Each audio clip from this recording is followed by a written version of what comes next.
So it's only when you sign up for complete SaaS solutions that you don't have any say in the design. But in the other two, you still do. Yeah, one question here.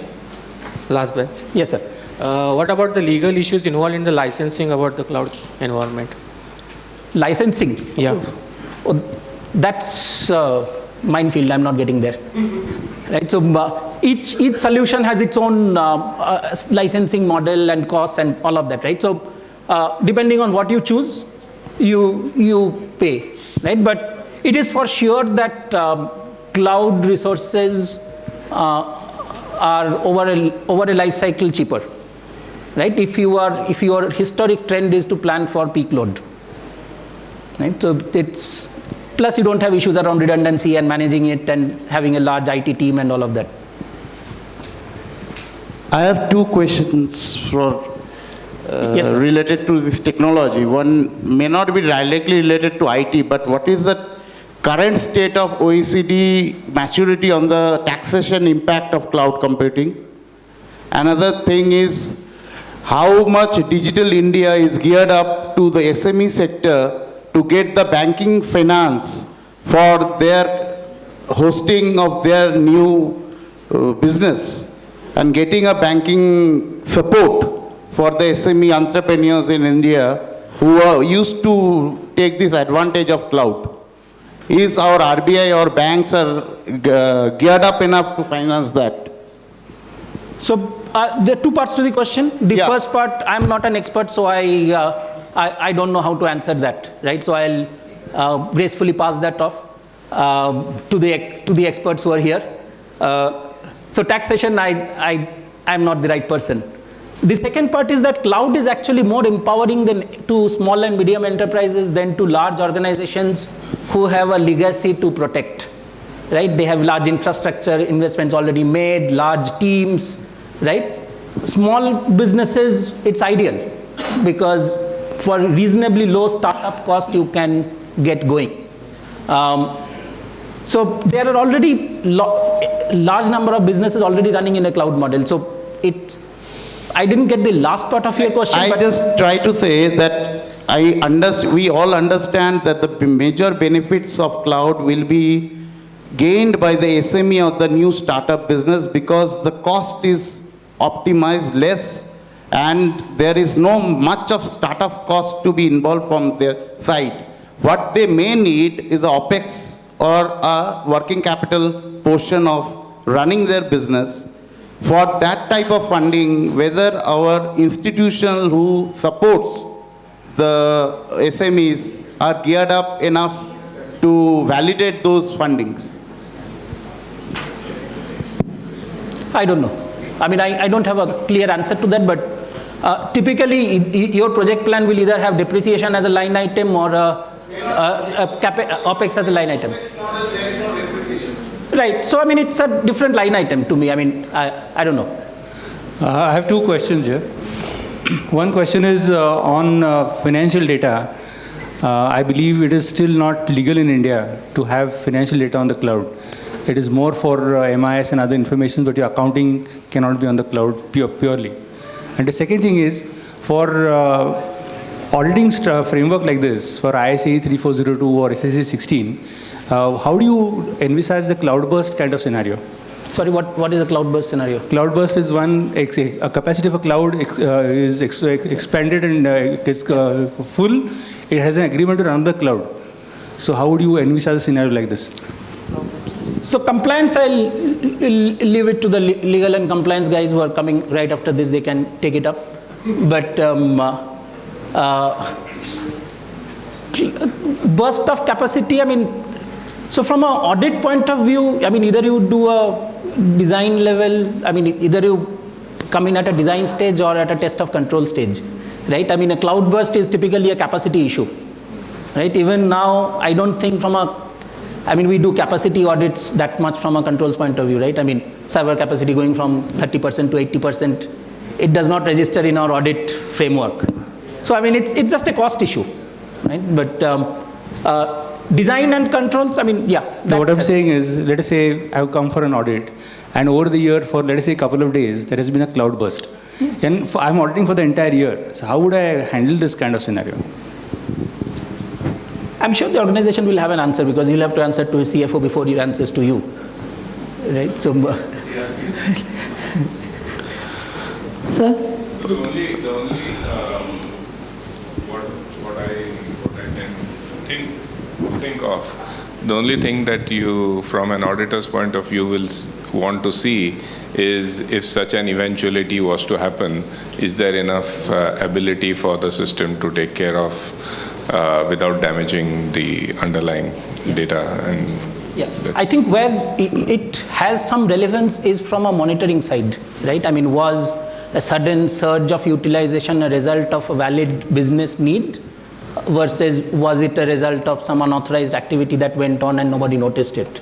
So typically the audit would come in from how mature is the organization's monitoring routines and monitoring controls, right? I mean, the CRO who's going to answer that. Yeah. So, with the interest of time, I would request all of you to hold on your questions into your mind, into your cloud, and we can take it up during the lunch break. Because we have next session on the same topic, but the panel discussion, and we have the 5 panel members, and I think we should give appropriate time for them to discuss. So thank you, Mr. Sinha, for this very good insight on the topic.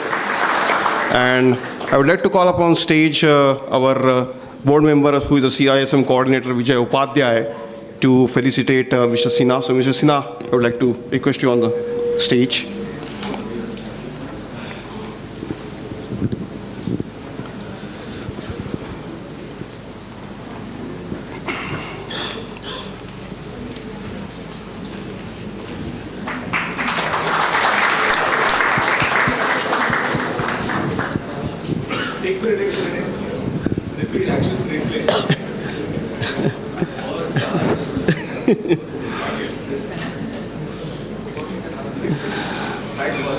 Thank you.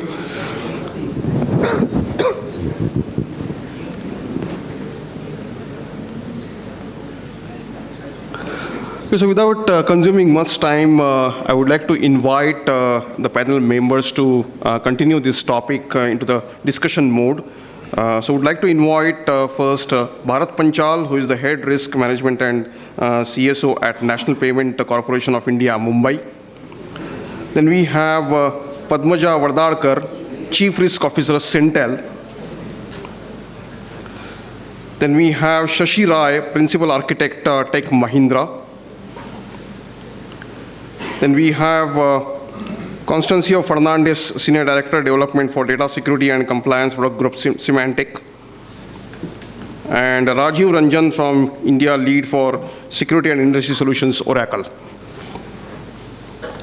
And Bharat is going to lead these panel discussions, and due to the interest of time, I would like to say here that panelists can introduce themselves about their area of work and whatever they have done into this area. So Bharat, over to you to start the discussion. Hello. So to challenge, he has just told us to be in time.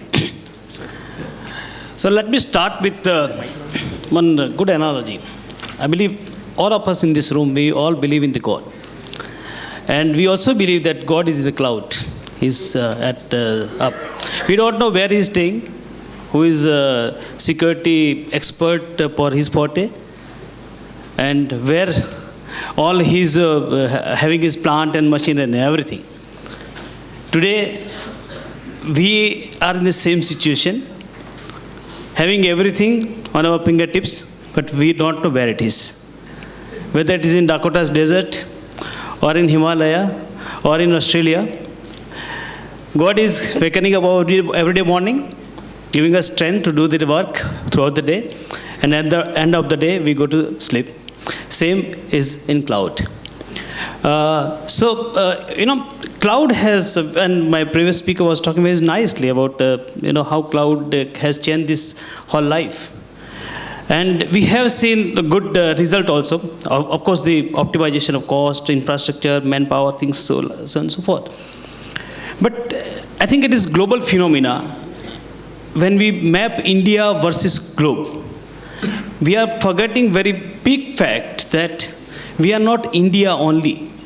We are India and Bharat. And India is sitting here in this room. The Bharat is on the road who is doing pavering work on some of the part of the Shivaji Nagar. But this guy has not seen the landline. He has not used landline throughout his life, but he has switched to smartphone. He is doing WhatsApp and Facebook. He is not aware about the implication of what he is doing. He is not aware about the consequences, what he is putting, sharing with his friend or unknowingly to knowingly to anybody else. I think that is the biggest challenge my fellow learned panel member are going to discuss. I'm sure it will be interesting. At the cost of your hunger, please stay back with us. I'm sure that you will enjoy your food with the thought which we are going to throw to all of you. Thank you. So, one question came from this side about regulation. There was some cost optimization. So I have various members sitting from various different industries. So I'll start with Padmaja, who is next to me. She is the Chief Risk Officer of Centel, and she represents healthcare sector. I think that is the area. It's not being talked too much in India, but it is one of the big concern area in Western world. Padmaja, I want to start with you. What is your thought about the governance and risk, what you see in healthcare area? Sure. Thanks, Bharat. So Bharat started invoking God and talking about the cloud, and really we don't know where God is. Same way, like he could draw similarities, where cloud is and what kind of risks it is going to throw at us.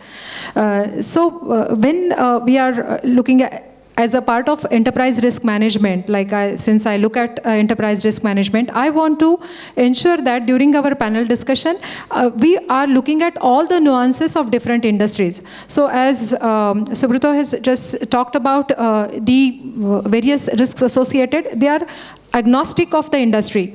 And we need to look at, we want to de-silo it and look at everything holistically.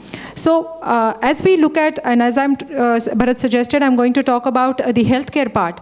In healthcare, the main idea is looking at the information-centric care. So information-centric holistic care, the whole world is moving towards that. And cloud, as it's an opportunity, how it is going to help and what kind of risks it is going to pose is what I'm going to touch upon.